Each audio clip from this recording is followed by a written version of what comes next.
In this episode, we're going to talk about how to get all those people that come into your fitness studio on a free pass or trial to actually become paying members. My name's Mike, and I help fitness studios that are ready to take action, work hard, and grow their studios. In this very saturated industry, there's tons of competition, but the opportunities are incredible. We'll cover the most common challenges in the fitness world and invite guests in the show that have learned to overcome them and share their strategies with you. This is the GSD Show. What's up, everybody? I'm Mike. And I'm Najla. And welcome to the GSD Show. Where we get shit done. If you're using a free pass or some sort of a free trial to get more people in your door, then you're definitely doing it right. We've tested these types of offers against many other types of offers for various fitness studios, and they definitely, by far, perform the best.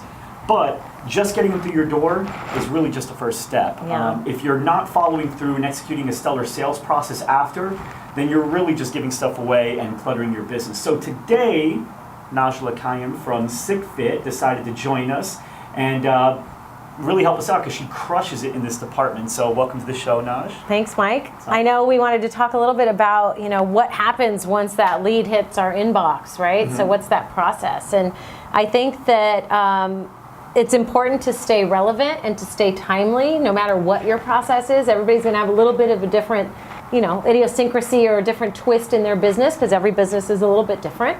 But what we want to do is make sure that we immediately attack that lead, right? And what does that mean? It means different things for different people. For me, it means, right away, as soon as possible, as soon as I can get to it, right? So if I happen to have a minute of downtime and that pops through, why not take that opportunity and make that call? So when you say the minute it comes in, obviously to some people that may sound like metaphorically speaking, but how soon before you contact them, how soon does a lead come in before you contact them? Well, when I'm personally doing it, I do it as soon as I can physically do it or I have that time available to do it. If I'm having somebody on my team do it, it's, immediately as soon as they're in front of the computer or they're in front of their phone, right? Like 20 instantaneously. Minutes? 10 minutes? As soon as they see it, they should be able to do it, right? Okay. So 10 minutes, 20 minutes, if you can do it within 2 minutes. I mean, I've had situations where I've been on the computer or text messaging someone and a lead pops through and I'm like, oh, and I text right back or I send an email right back, and that's where you get the most response. So you've had, and your team actually had, we brought this up in the last episode, episode 1, this is 2. So in our last episode, we actually brought you up because you also do a really amazing job of, getting a hold of these leads. Your whole system's pretty incredible. So I guess before we dive into how you convert these people that are on trials into paying members, can we just dive in, take a step back, and talk about all the things that happen once that lead comes into your inbox? Sure. So it's a very detailed process, and it's process-oriented so that anybody can really do it as long as they have the understanding of what we're able to deliver and can answer the questions for the client. So typically the lead would come in through the inbox, and it comes into multiple inboxes. So that's first check and balance. So it comes into an info outline. I also get it, and then our sales manager also receives it. So if you're busy, at least somebody else. Yeah, well, I typically don't respond unless I'm focused on doing that. But whoever is responsible for responding responds as soon as possible, whatever that means. Immediately, or it could be in 20 minutes, but nothing should go more than 6-8 hours. Okay. At a maximum, right? Or that's else like it's worst case scenario, 6 hours, 8 hours to respond to something like that. Okay. And if it happens overnight, a lot of times I just email right back or text right back, and people want to chat because you want to catch them at the opportune time when they're motivated, when they want to make a change. Like at that moment, they might have seen a photo on Facebook that they were like, that's not me. I don't even recognize that person. I don't want to be that person. And at the same time, here's the SickFit ad that says, hey, come in, try us 2 weeks on me, right? Right. So let's talk about that really quick because I've actually had a challenge with coaching some people on this. I noticed that people that are a little bit younger generation, they have no problem with the whole text thing. But some people that have been in the business for 30, 40 years, they have feel a problem. Like they're very paranoid with texting people because they don't have their personal cell number. What are your thoughts on that? You mean people who are coaches in this space? Or just people in general? Well, let's talk about fitness. So fitness studio owners or the salespeople. I would be shocked if they didn't have their clients' text or phone numbers in their phones, or they didn't already have some type of texting relationship. But when the leads come in, you text them right away, which is great. So I send an email immediately that says, thanks for your inquiry. We're excited to get you started on your journey. Here are the types of programs that we offer and do. Here are the times that we have available to meet. What works for you? And I give 2 or 3, 4 options based on what I have or what the team is available, and shoot it out, because I'm trying to eliminate that foreplay. Like, I don't want you to email me back and be like, hey, great, yeah, I'm ready to get started. No shit, you wouldn't have filled out the form if you weren't ready. It's a lot of work to fill out that form on a phone. You know, so I mean, they're serious. This isn't like, oh, I don't think she was serious. Sure. So these people are ready to make a decision, right? They want to help. They want to make their life better, whether they fit in the life category, the fitness category, the sport category, whatever that might be for them.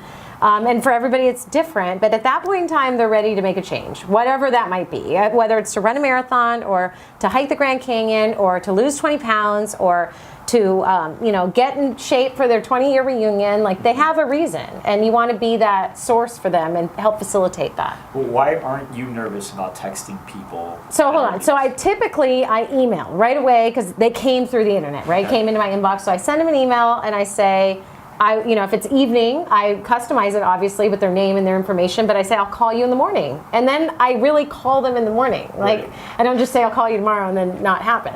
So I put a note then in my calendar to call this person that next morning.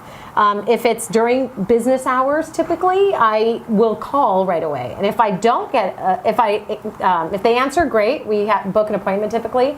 If not, I leave a message and I tell them I'll call them back tomorrow, because again, I'm committing that, because this is a relationship that they're going to have with me or with my team that's all about commitment. And all about being accountable and keeping true to your word and making it happen, right? Getting shit done. Like, do they want to lose 20 pounds or not? Do they want to be fit or not? Like, there's no middle ground with fitness, I don't think. You're either in or you're out. No, you're right. And catch them at that moment. In our environment, in these boutique fitness studio environments, you either do it or you don't. Right. No, you're right. It's not like LA Fitness where it's like, I haven't been there in a couple months. And you don't show up, right? If it's after a couple $200 a month bills, your wife is going to be like, Mike, what the hell's going on? It's not working out for you, buddy. Right. Like, you got to make a change, and that's not good for me. It's not good for you. So. Okay, cool. So. So I email them. Yes, email them. And then I call them. Okay. And then if they don't answer, I leave a message, and then I send a text message and I say, hey, Mike, this is Coach Najla from SickFit, and I'm just following up on an inquiry that I received from you. I'm interested in setting up. Are you ready to redeem your week free pass or whatever it is that they inquired about?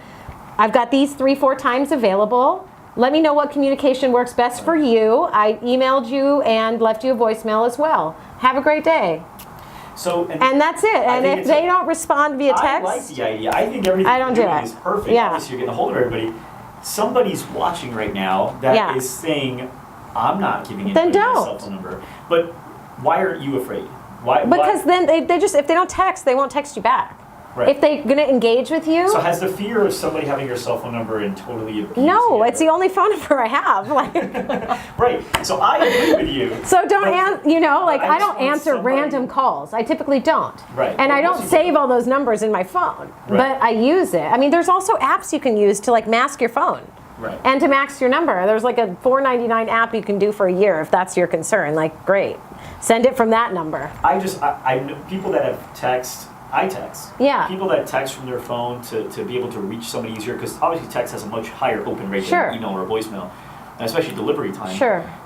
But I have no problem with it, and I don't know why. Well, they gave you their phone number. They gave you their number, but some people are afraid that they're going to. So don't do it. So you know what? I have a sales manager. My sales manager right now, Baron, I love you to death, but for sure, we fight about this all the time. It's like, I'm not calling people on Sundays. Sunday is no different than any other day in the fitness business. You still feel fat on Sunday. It doesn't matter on Sunday, right? On Sunday, whatever. Right. So we're constantly battling that, right? Well, they were on the internet on Sunday shopping online, and they came across this ad which sparked their interest. So why wouldn't they be motivated on Sunday, right? Same type of thing. I don't feel comfortable texting. Okay, well, don't call then or email. If you can have the same success doing that, more power to you. That's the key. If you can have that same. If you're able to reach people calling and emailing, great. But if, at the end of the day, when you entered the world of sales or entrepreneurism, you made a choice. Sure. And I'll be off your back in the sales manager world. If you hit your numbers or you're doing what you're supposed to do, I won't even talk to you. Yeah. I don't even have to talk to you. It's great. Yeah, it's better. So, okay. But okay, so, off topic here. So good. So ultimately, you do all those things. You get a hold of these people. You Yeah. get in. So really, what this episode's about, and so I want to bring it back because this is one of the challenges as well that people are having is, all right, great. Well, I have these free trials and these free passes, but I have some people that aren't coming back to day 2 within the trial, or some people Sure. do 2 days, but they don't turn into a buying member, Yep. a paying member. So, what are things that you've done that have been successful for you, and what's the experience like? Actually, let's start with confirm. Do you confirm? Yes. Okay. Yeah. So I confirm via So text. let's say like you schedule me for Tuesday at 9 a.m. Yeah. When are you confirming? So we put them also into our CRM system. And then what do you use? We use Zen Planner currently, like but I've used everything in the business. Like What's there's, the best? I don't know. you know, For we you. use Zen Planner. I've used it for a long time. It does what it needs to do for us. Do I wish it had more integration? Yes. Do I want to switch to something else? No. Okay. Not It you know does what I its mean. It job does its well. job Okay. well. So And you put it in my the team system. knows it, which is what makes or breaks the system is how much you use it. And so you have to use it relentlessly in order to make it work. Right. Everything you do has to be Well, in it. everything. You have to work anything. These leads. Sure. Or you have to work Yeah. anything to make it work. Right. Okay. So you put the person in the system, you put in their contact information, you set their appointment, whatever that appointment was. That goes in the CRM system appointment. It also goes in the coach's calendar, Okay. which is 2 different pieces, right? And then there's an automatic confirmation email that gets sent out 24 hours before that. We also have our office administrator text message and call the day before. Because And you really do this because my wife Yeah. really did it, and she was So- like, "Wow, Najla's really texting me, telling me to eat better and all this stuff." oh, so we hold people accountable. That's Yeah. that's why you So pay do us. you You do don't that pay in me the for the first value week? you bring to the hour. Is that part of the first week? No, 'Cause- until they make a commitment.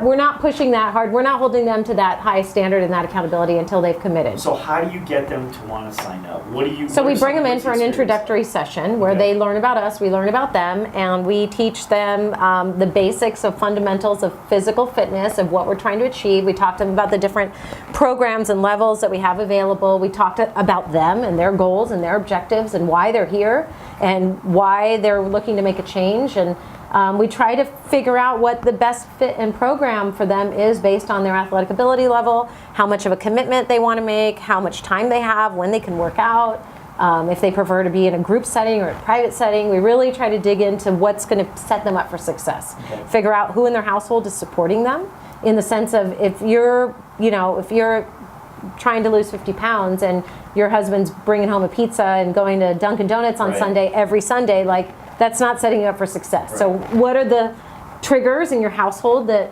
make changes? Who's doing the grocery shopping? Do you do all this before they work out on that first day or Yeah, after? I know. In that conversation, it's just a conversation, and I learn more about them, so I can make an educated decision and recommendation that's going to work best for them. So it's not a one-size-fits-all, cookie-cutter, everybody fits in it, because people would fall off.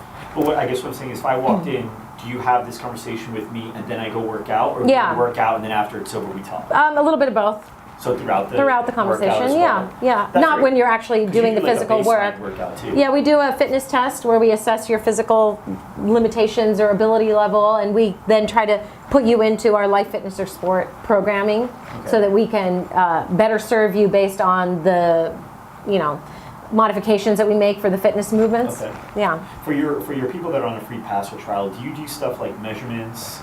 So once they body fat? commit, we do that. So once they make a commitment and Do are they know there, yeah, oh yeah. I mean, I use assume the sale language. Okay. So that's another big topic.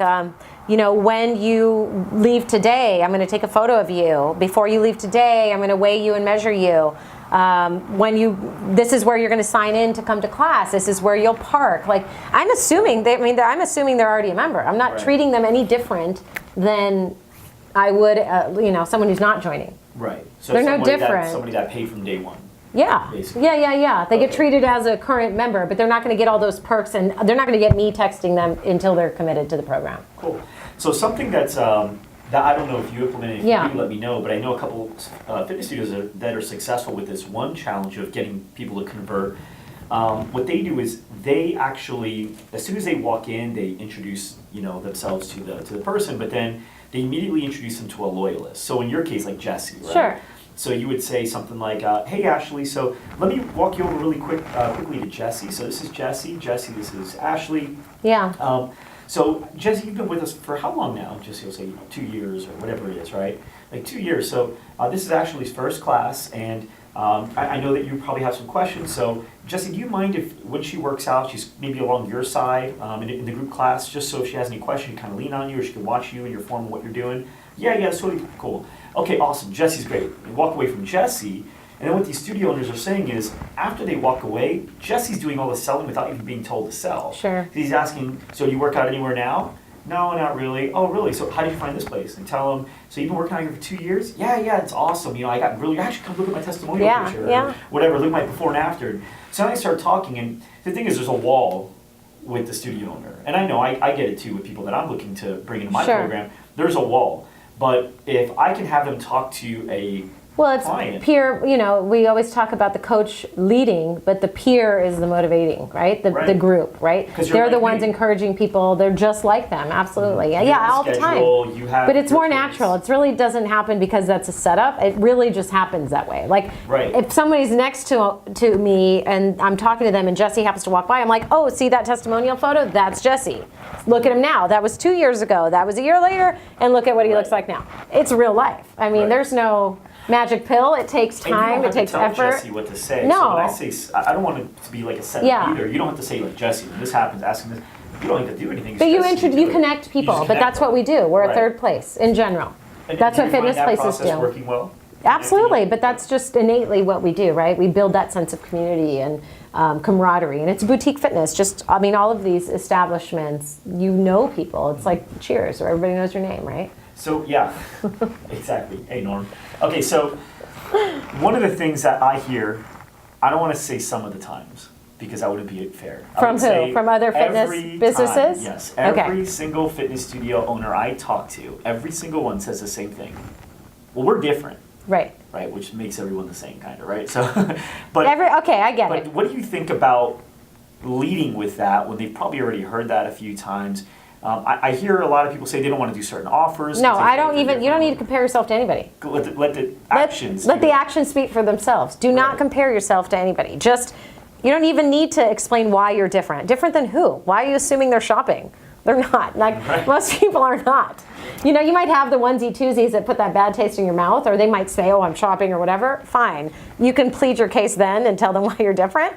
But most people really don't. It's not like looking at two laptops side by side at Best Buy. I have to work out here, then I have to drive over there and work out there, and it's just a lot. I just tell them to come in and experience it. Like, everybody should have that feeling of wanting to be there. I mean, you have to want to be there, or you're not going to go. One thing that you did with my wife that I found really cool is after she had left, you had actually, I think, text her asking how she's feeling. Sure, yeah, we do that. Which, that was really cool because I actually was talking to a coach of mine. I actually have a coach too. And I was talking to a coach of mine about this, and you know, he compared it to let's say dating. If you go on a really good first date and you want there to be a second date, the coolest thing that can happen after you leave 10 minutes later is you get a text message from that person. Hey, just wanted to let you know I had a really great time tonight. Looking forward to the next time. That's like the best feeling in the world. As opposed to an I've been out of the dating scene for a really long time, but... Me too. But I mean, my memory is pretty good, fortunately. And Chris Ronzio is actually the one that told me to text afterwards. It feels really good. But, you know, when you get a text message after that, I agreed, you know, it makes you feel really, really good because they're still thinking about you even though it's 10 minutes Well, they're thinking about me for 3 days after they leave. Right, so I'm genuinely concerned to see how they're feeling. Because you don't know how they're going to be walking. Well, you know, different strokes for different folks, right? So some people enjoy that, some people don't really like that. So again, and we do it typically the next day just because, you know, I just spent an hour with them and I really want to engage with them and talk to them after the fact. But typically, you know, we have a pretty good closing ratio once they come in. So once they do that assessment, meet with us, I use that 2-week Facebook free offer, and I try to use it as a conversion to get them to commit, because if not, then I have to spend another sales cycle hour with them in 2 weeks to reclose them again. So what does that mean? Let's say I'm on a 2-week trial. Here's day one. Right. So you figure out what that value is. So in our case, it's, you know, $100 value or $50 value, just depending on half of a month of 2 days a week of training. Okay. So I would say, you know, Mike, instead of using your 2-week free pass, I'm happy to give you $100 off your membership if you start today. Right? So they can convert that pass into a $100 membership. Do a lot of people take advantage of And that? they just start 2 weeks, but then I don't have to ask for the sale in 2 weeks. It's already happening. I'm already giving them 2 weeks. Do a lot of people take advantage? I'd say 50% take Really? you Well, up, that's take good. me up on it. Yeah, that's. Because I mean, the other 50% may not try take you it, up on it. right? But they're like, oh, I want to try. Well, let me try it first, see if it works for me. Great. I mean, that's the offer we threw out anyway. I just did that because I'm trying to speed up that cycle because I don't have another hour to follow up, right? Right. Now, one of the cool things that you want to know about Najla is not only does she understand the fitness space, you're actually your own customer. You and Luke had a pretty good transformation, Yeah. right? Yeah. So not only does she drink the Kool-Aid on the fitness side, but your background is in marketing, Sure. PR, and all that stuff. So you really understand how to get the person from A to B in that sales process because you have that training and experience as well. And you just took that and you brought it into the fitness side. Yeah, and Yeah. that was able to help. Because a lot of these fitness studio owners, they're usually people that were really great trainers Right. at a studio they worked at, and they said, you know what, I can do this on my own. They started something, but they really don't have a heavy marketing background or a sales background. They're just really good, and so people like them and don't leave them. And then they realize it's a different world once they When get you're out trying to there. get into the business side of it. And you trained out all your possible friends for referrals and all that stuff. It really starts with branding.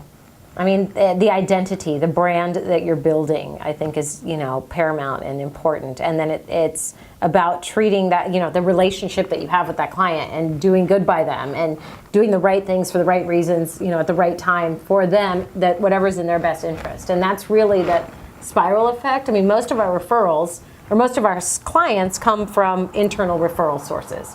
So they are friends or sisters or brothers or cousins or aunts of our current clients. And they see that they've had some amazing results and then they tell their friends and they come in, right? Secondary is through coach referrals. So coaches going out and networking or going to events and meeting people or meeting people out and about and bringing clients in. And then third is through internet marketing services. So they're all three very, very important and vital to make the whole thing work. And without one of them, we see a dip in the business, when you don't focus on one of those pieces.